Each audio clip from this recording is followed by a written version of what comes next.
Santi Timebucks swide Timebucks can so ayede Santi ne tell say we create account TV no na fi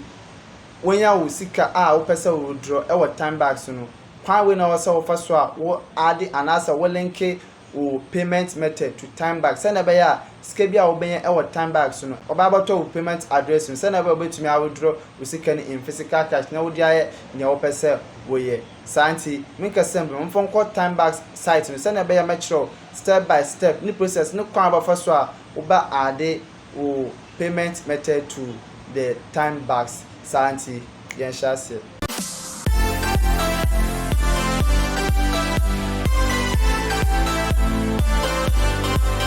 while logging in our Timebucks account no obo say e menu icon so boso so obo menu icon so a na wo scroll up down wo down obo settings na wa click e settings no so click settings no so a obo say your change password ne account na afi obo payment method na wa payment method no so obo payment method no so obo say payment method at Timebucks omo accept PayPal, Bitcoin address, pay account, Litecoin and then account Santi me ba be chiro kwan ba fa so ba add wo Bitcoin address to Timebucks send na be ya so wo reach $5 na scan betumi aboto Bitcoin account na fi wa withdraw kama Santi na wa select payment method no so wo select payment method so na wa select Bitcoin say also make sure say wo Binance account so when Binance account wo show video description wa me paste link wo betumi aboto send na be ya wo betumi I created Binance account through my referral link. Santi wo Binance account na fi wabo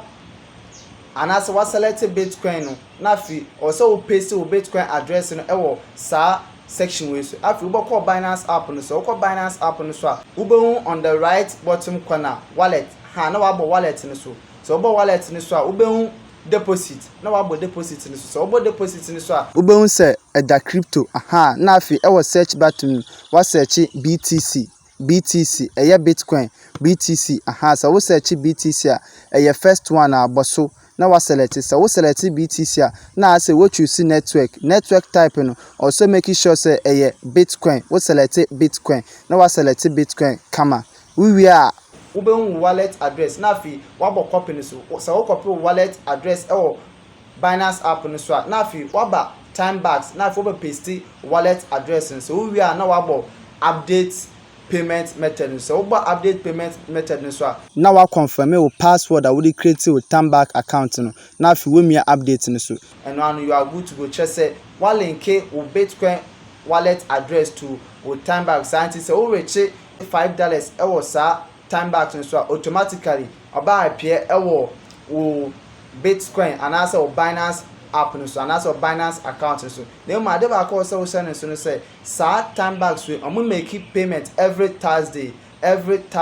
Santi o complete task afi no earn no cost also make sure say every Thursday na afi Timebucks am be tell can also am be deposit wo earnings to your Binance and also any payment address we use no ewo